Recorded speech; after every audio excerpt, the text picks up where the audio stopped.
Hope you are all well and healthy. Today we are going to continue with the chapter birds. And in today's session we are going to learn about types of birds. Like in the last session we learned about 3 types of birds.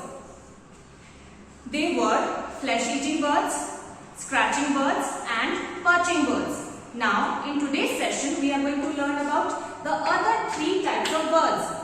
The first type of bird that we are going to learn about today are swimming birds. Now for that you have to open page number 39 of your science book.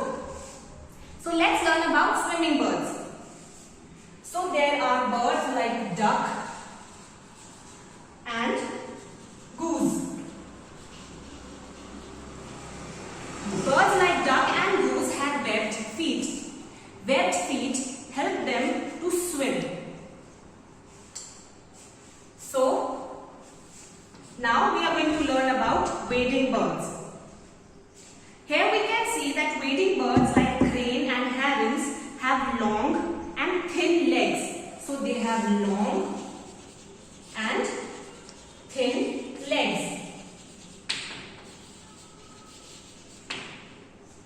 And they have spread out toes, which prevents them from sinking into the muddy water. So they have spread out toes. And why do they have spread out toes? So that it prevents them from sinking in the muddy water. Now, these help them to walk in the water in search of food. So, this is known as wading. Now, we are going to learn about climbing birds. Birds such as parrots and woodpecker have 2 toes that point in the front and 2 toes that point backwards. They help them to climb trees.